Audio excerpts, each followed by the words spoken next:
artists together on seclosounds.org. Afternoon. It's Thursday. It's 4 o'clock. It's transition time. I won't be saying that for much longer, but I've got some news about that. When they tell me I can tell you, I'll tell you, but I can't. So you'll find out. Joining me today in the studio, as always, is young Mr. Terry Collins. Good afternoon, everyone. Yep. And a guy with a really interesting past, I suppose, who's going to come and talk to us about, well, I suppose the way the world is today. Can you say hi, Ken? Good afternoon, everyone. My name's Ken Summerfield. There we go. So that's the studio today. As always, we will appear on Periscope at some point when I remember to switch it on. I think it's going to be a good one today. I think it's going to be quite interesting. It's a bit of a tough subject, isn't it, really, that we're going to look at? Absolutely. We're going to look at, well, I suppose redundancy, aren't we? Yeah. You know, a lifetime of hard work, and then suddenly it ends. Well, tell us a bit about what happened to you. Yes, of course. My background is in human resources and learning and development, and I was previously working for a large organisation that are UK-based and have a global workforce. Sadly made redundant back in March, and since then it's been incredibly difficult to secure a suitable new role. The world, I think, of applying for a role and just ending up getting a job relatively easily has changed fundamentally since the last time I applied for a role. So I'm really interested in talking about my own experience and hopefully passing on some tips to others who may be in the same situation. Absolutely. And of course, if anybody is listening who needs somebody in HR, please drop us a line in the studio, david@seclosounds.org, or contact Ken direct, which I'm sure before the end of the show we're actually going to... So, Ken, did you have any warning that it was happening? Yes, I did. I think in terms of the redundancy itself, the previous company I worked for were fantastic in terms of how they've grown their business very rapidly. I think in business nowadays, business models change so quickly, and in fact, the need for my role no longer existed. So there was, I think, a normal sort of period leading up to that, and they handled it with incredible sensitivity and a great deal of compassion as well. So I think I couldn't have asked to be treated any better by my employers. So, you know, I take my hat off to them in terms of how it was handled. For me, it was one of those periods where you think you're going to go back into a role relatively quickly. Mm-hmm. But for somebody who is in their mid-50s, it's not easy nowadays. And I think anything sort of 35 plus, really. Yes. And it's getting much... Well, the jobs just aren't there, are they? No, let's be honest, they're not there. And we've been doing this really since the Industrial Revolution, haven't we, when you think about it? You know, every leap forward we make is ultimately to free up our time and our resources and give us a better life, but it also takes away from the living. So we're in this catch-22 almost, aren't we, where we want all the time back. Yeah.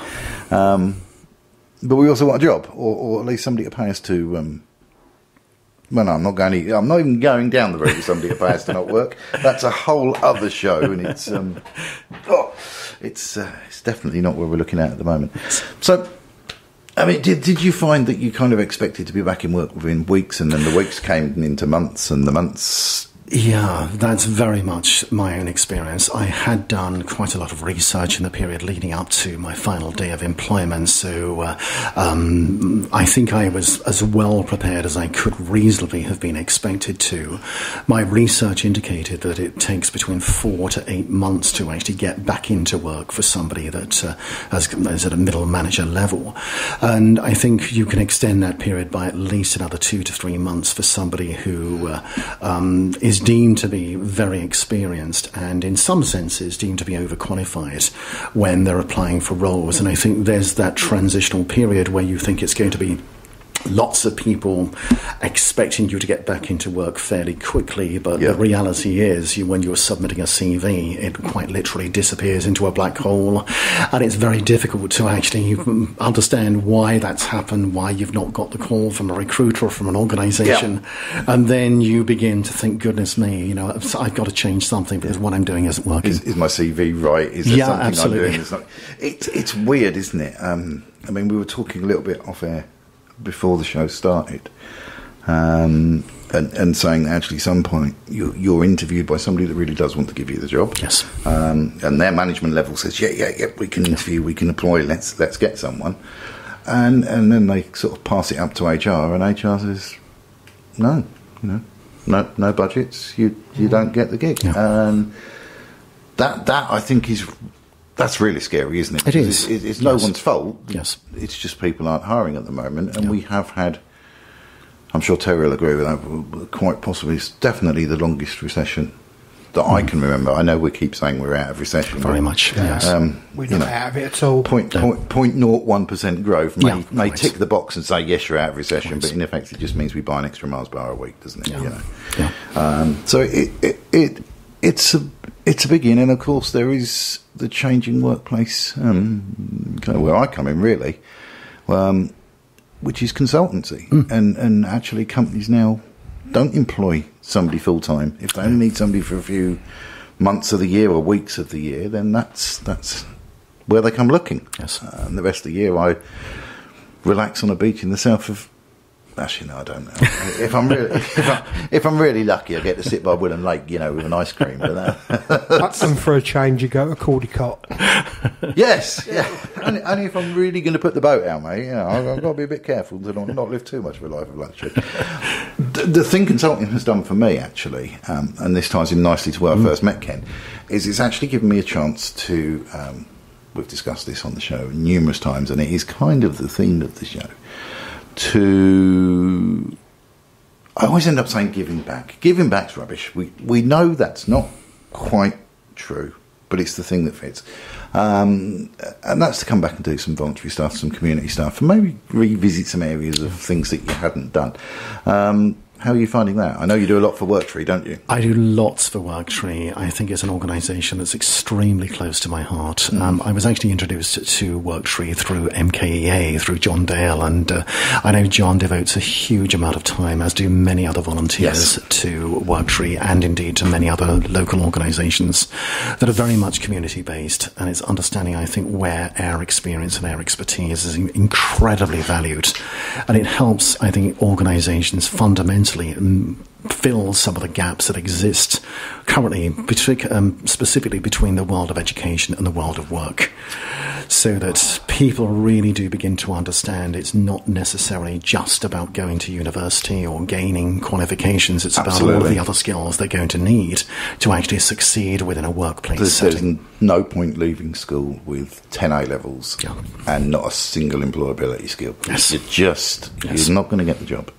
Yeah. And rightly so. I mean, we've spoken of that. We've had a few programmes that kind of brushed across that. Terry's nodding quietly. Makes great radio too. Sorry. Nod. Nod.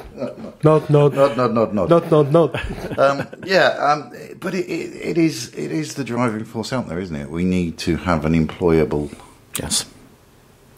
range of students. I suppose if you look at schools as a business, which they're becoming more and more of, their end product is an employable student. Absolutely. And whether that's gone through another 3 or 4 levels of uni and then come back to the workplace, or whether that's straight into work. But that's and I think we all have to start looking at things in a slightly different way, because I don't think we're ever going to... I mean, Terry, I'll throw it open to you two. Do you think we're going to come back to normal from the recession? No. I don't personally. I think things will change. It will never be the same as it was, and I think there's always going to be a struggle, and I think that's why, in some ways, I do what I do with Young Enterprise and all the others, because the schools are realising that these children that go out to work haven't got a clue about what they're supposed to be doing, and employers won't employ them because they want the same thing. Oh, have you got any experience? I think employers How can they ask for an experience? of somebody that's 16 and hasn't 16 and hasn't had had a any job. chance of doing it, yes. I mean, it's quite fatal for a child, 16-year-old, to hear that. I mean, I've been there, not myself. I don't mean when I was 16, because we could walk in and out of a job when I was 16.